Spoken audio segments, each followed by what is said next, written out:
yeroon qabu biziidha. Yeroo ammaan tanaa kana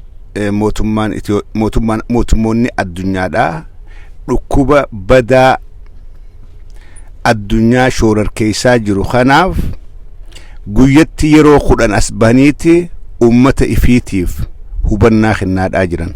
Akkatti ifeegan, maal godhuu akka qaban, maal irraa akka fagaatan addunyaan guutuun ummata ifiitiif yaaddawaadhaa jiran.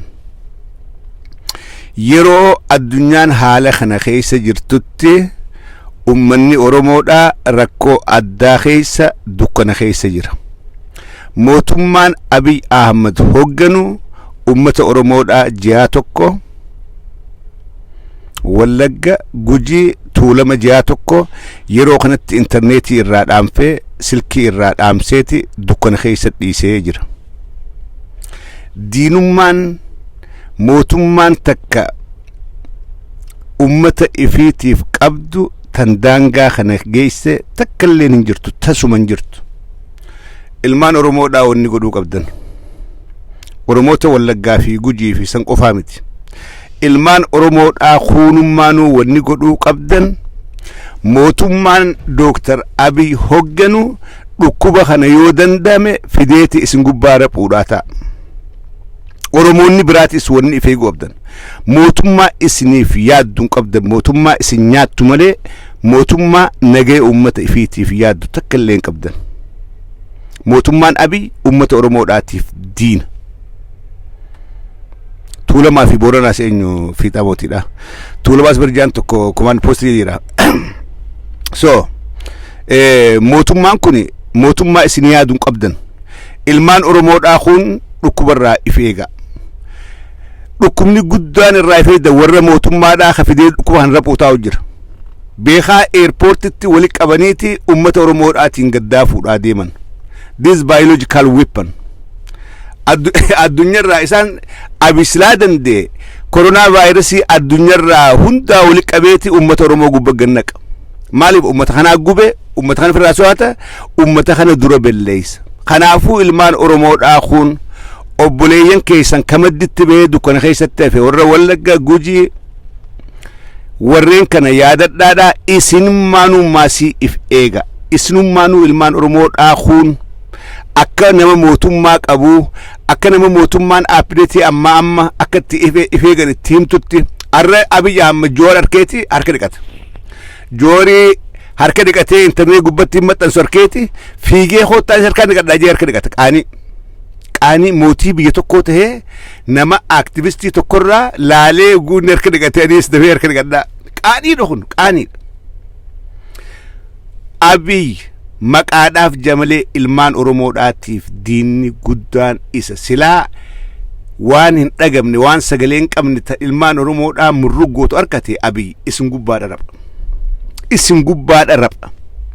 Kanaafuu ilmaan Oromoodhaa kunis warreen naannoo biraa jirtanis diinni addatti isinii waan dhalateef coronavirasiin isiniin galaafachuudhaaf mootummaan Abiy waan dhalateef akka gaaritti ifeega. Dhukkubni kun naannoo biraa hunda ga'uudhaaf hin taa'u. Naannoo Oromiyaadhaa qofa keessa saaruudhaa ta'a. Eenyuutu raabsuu ta'a? Mootummaadhaan raabsuudhaaf ta'a. Mootummaa Abiyyiin raabsuudhaa ta'a Oromoodhaaf. Oromoo qofaaf. Wanni hagammaan tanaa xayyaara biyya Chaayinaa kan biitti hundi Keeniyaan Somaalilleen firaa dhaabde. Biyyoottan Afrikaa hundi kan dhaaban Abiyyi wanni dhaabuu dideef yaa Rabbi dhukkuba coronavirus kan naanaqi ummata Oromoodhaa kanaaniin firraa fixaa je'eeti hagammaan tanaa osoo xayyaara isaan dhaabin deemaadhaa jira. Oromoon kana fageessitee ifirraa halaalatti ilaaltee tika isin barbaachisu if eeggannaa isin barbaachisu godhu qabda. Kara biraatiin wanni silaa mootummaan ummataaf gootu hedduudhaa jira. Itoophiyaa keessa harka dhiqadhaa guujan bar bishaan hin jiran magaalaa hedduudha. Harka dhiqadhaa guujan akka gartee biyya inumaa hogguu harka dhiqattan bakka san yoo numa jedhaniif jettan malee Jawaaris Daawudis yoo gartee numa jedhanii numa jennaa jettan malee Oromiyaa keessa bishaan bakka jirre hedduu namni bishaan haroo dhugaa. namni bishaan haroodhaati bakka takka boolla takka keessa asiin huccuu miiccachaadhaa gamasii waraabbachaadhaa dhuga kana yoo numa jennaadhaaf jettan malee harka dhiqadhaa saabunaan namni keenya kabaadiyaadhaa saabuna amata faa keessaa ijaan harka ijaan handoodeedhaan dhiqata qaamaasi maaliin miiccata huccuudhaasi kanaan erkan saabunaan harka guyyatti guwaatu ixan harka keessan dhiqadhaadhaa saabuna kamiin bishaan kamiin eessaa keessaa dhufeen karaa ittiin ifeegan kabiraafaa magaalarraa nama baadiyyaa akkan dhayne godhu magaalaa finfinneedhaaf irraa dalatti ijaaranii makiinaa finfinneedhaa karaa keessan gaddeemtu ifirraa dhaaba makiinaa arsii keessa gaddeemtu warri arsiidhaa daangara firraa dhaaba eessaa dhufte finfinneen dhufe nu ganseen warri finfinnee jiru achumaa taa'u bakki vaayirasiin kun irraa faca'uudhaa deemu magaalaa finfinneeti karaa biraa tokkollee hin jiru ummanni keenya kabaadiyyaadhaan nagee qaba bakki irraa raabsamuudhaa deemu magaalaa finfinneeti warri harargeedhaa hawaash gubbatti makiinaa gaddeemtu ifirraa dhaaba namni isirraa maraammaru hin jiru namni laalu hin jiru nama magaalaa finfinnee dhaqee gaddeemu achumaa taa'u maaliif nagaya ummata keenya guddaa barbaanna wanni silaa mootummaan godhuu qabdu kan warri wallaggaa makiinaa finfinneechi deemtu aamboochi dabarraan firraa dhaaba humnaan firraa dhaaba asin dabrina maali waan dhukkuba kanaa yoo isin qabe firraa eeydan hin qabdan this is the only way mootummaan kana isiniif godhuudhaaf hin taa'u mootummaan kana isiniin godhu ilmaan qotee bulaa ilmaan hiyyeessaa ka bishaan haroodhaa dhugu ka saabuna hin qabne ka guyyaa tokko yoo dalagarraa mana oole ilmaan jalatti agaban akkitti jiraachuu danda'an akkana qofa bakki vaayirasiin irraa raabsamu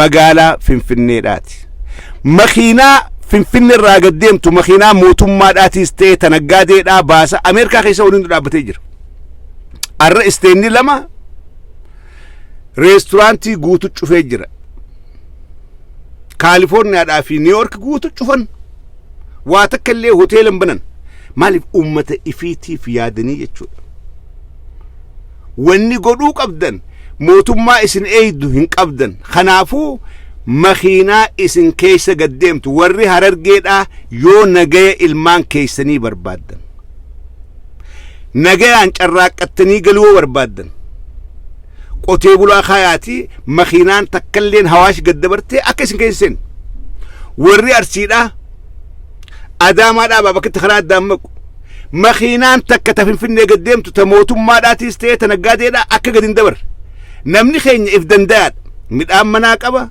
soogiddaa fi sukkara firraa dhiisaa midhaan keessa nyaadhaa hanga dhukkubni kun dabru yoo akkatti firraa eeydan laa namni keenya xayyaaraa waliin arku xayyaaran koru ooyiruu isaa dhaqee nagayaan gala dukkaana isaa dhaqee gurguratee nagayaan gala bakkitti dhukkubaa wal gartan hin jirtu yooni waan kana firraa eeydan mootummaa firraa eega makiinaa mootummaadhaa firraa eega warra kaabineetu finfinnee dhufee isinif fiduudhaa ta'a warra kaabineedhaa irraa fagaadhaa warra mootummaadhaa mana haakimaa irraa fagaadhaa kilinika abiy kilinika oromiyaa hunda keessa vaayirasii kana fuudhee facaasuudhaaf ta'a maaliif ummata oromoodhaaf fixuu barbaada ummata oromoodhaaf fixuu barbaada kilinika oromiyaa keessa jiru manneen haakimaa irraa fagaadhaa bakki vaayirasiin wal gahuu taa'u achi gaafa mootummaa nu yaaddu mootummaa gartee ummata fiiti yaaddu qabnu dhugaadha mootummaa amanneeti waan mootummaan jette goona garuu mootummaa keenyaa miti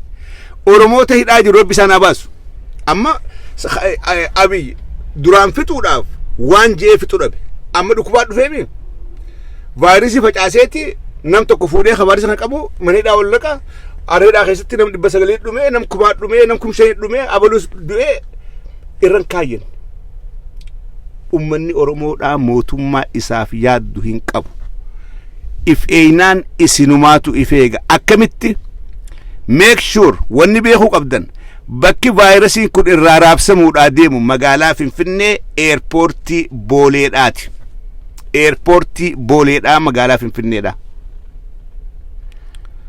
eerpoortii booleeti eerpoortii booleedhaa keessaa finfinnee keessa gabbaa yooni oromoon heddumminaan Finfinnee ala jirti. Finfinnee keessa warri jiru manaan beena fitti manaan beena if eega taka gartee saabunaa fi maal jan kana amma sanitaayizaraa son kana warri Finfinneedhaan ni beekanii dandan. Miskiinni dhaqee saabuna bitatee harka dhiqachuu danda'a bishaan jiranii. Garuu gaaga'amni guddaan nama keenya kabaadiyyaa jiru hiyyeessa keenyaaf warra bishaan haroo dhugu. Bishaan haroodhaa asiin huccuutti bicachaa achiin loon obaafachaadhaa asii waraabbachaadhaa warra saniif rakkoodha. Akka chingeenye yoo barbaadan Oromoonnummaan magaalaa Finfinnee jirtanuu karaa biloo godhaarra. Uummata keenyarraa karaa biloo godha. Makiinaan takkalleen yoo kana booda Finfinnee keessa gaddabartee karaa Baalee gaddeemte uummata Baalee isinumaatu if galaafate. Makiinaan takkalleen Finfinnee gabbaatee Boorana keessa yoo gaddeemte uummata Booranaa isinumaatu dhukkuba ifin naqe. Makiinaan takka Finfinnee keessaa gabbaatee karaa Harargeedhaa yoo gaddeemte uummanni Harargeedhaa isinumaatu dhukkuba simatee ifin naqe. Daldala Finfinneedhaa wajjii walitti isin hidhu yeroodhaaf dhaaba stop. Maaliif yoo jiruu barbaadan daldala Finfinneedhaa wajjii walitti hidhu haga gartee dhukkubni kun badee Dooktar Abiy waan isiniin fixu dhabutti irraa dhaaba. Daldalarraas lubbuudhaa caala lubbuu teessaniitu daldalarra caala. Maallaqarraas lubbuudhaa caala.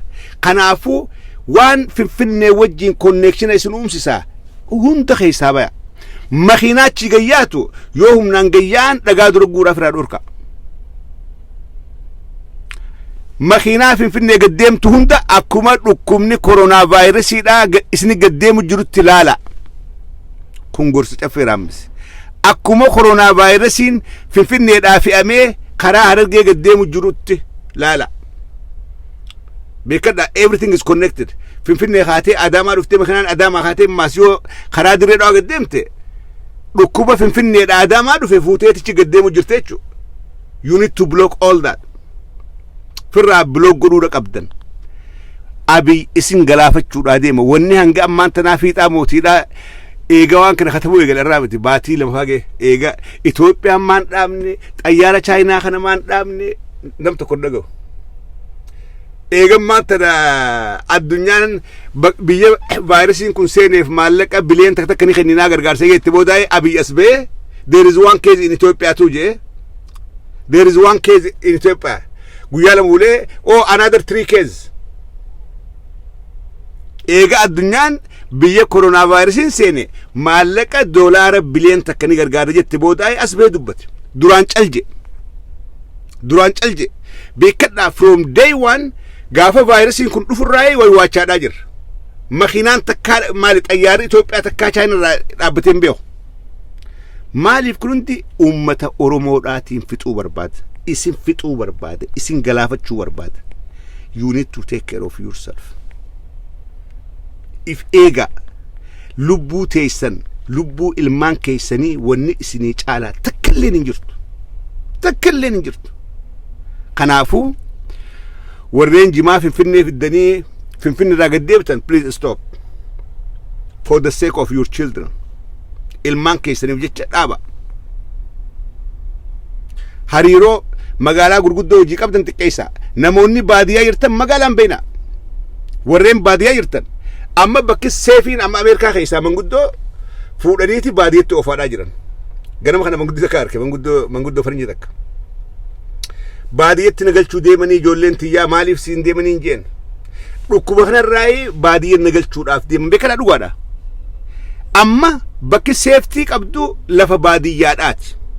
Lafa baadiyyaa lafa magaalaa wajjii walitti hidhaan qabna. Warri seefta'u ta'a warra baadiyyaadhaati. Yoo maal godhan yooni makiinaa magaalarraa isni gaddeemtu ifirraa murtanii dhaabuu dandeessan.